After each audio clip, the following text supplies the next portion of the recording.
Members have proposed a process called clawback, which is taking generic terms, terms that have become regularly available in common language throughout different countries, and claw them back and give them the status of geographical indications, to give them the status of intellectual property.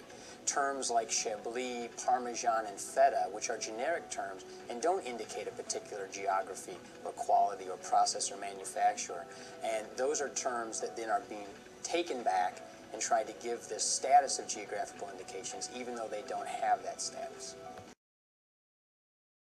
The EU Union thinks that GI is very important to protect European cultural heritage, intellectual property, and also consumers' desire for typical quality products. I believe that my product, Beaujolais wine, should be protected just as all of the other products that have been represented. It's a family-run vineyard, and our namesake rides on the reputation and the integrity of our brand, and by allowing any winery to put our name on their labels, it's, I don't know, diluting the integrity of our product. Taking away the name White Burgundy into White Classic now, you've then moved us to a different marketing category, thereby allowing your producers of White Burgundy or regular Burgundy to then use basically what we helped create for 70 years, and you're now selling that to our consumers, whereas we now have what sounds more of a generic brand in White Classic now.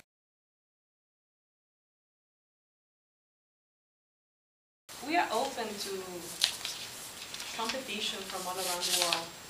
What we basically want is to protect not only our traditions, but to protect the customers.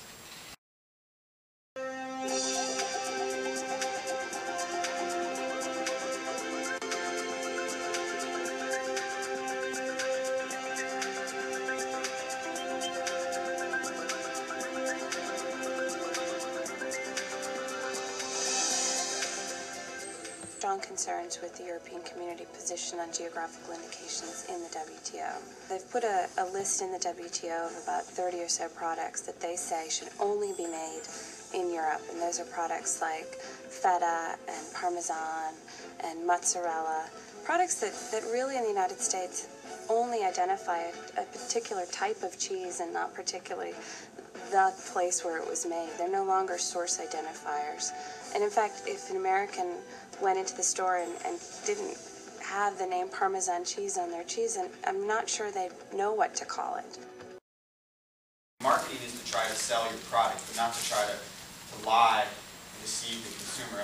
I hope that's not what you're trying to do here. The name of mozzarella is at risk. If anyone has an experience with mozzarella cheese that hasn't gone through the same quality standards that we can ensure.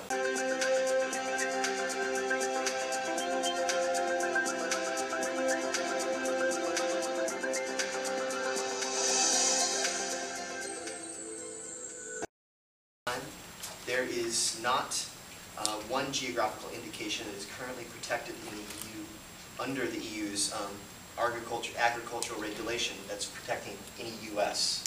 manufacturer's name. So it seems while you're asking the world to go ahead and protect the European names, you're not doing the same for other regions in the world. So asking for our specific region production of Parmesan cheese, Parmesan Reggiano to be protected.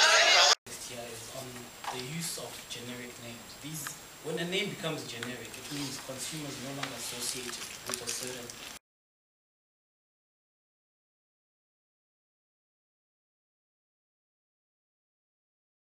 consumer, as far as consumer is concerned, I think we care more about the trademark.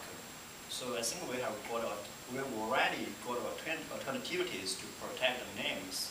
There is trademark or consumer protection laws. So why GI? Tantamount to confiscation of private property and a violation of existing trademark. I think that this whole argument is just outrageous. It's just antithetical to what the EU stands for. It's promoting differences instead of celebrating commonality. Repatriation of generic terms, or clawback, has the potential to cause enormous consumer confusion and impose astronomical cost on producers who would have to rebrand, rename, repackage, and relabel their products.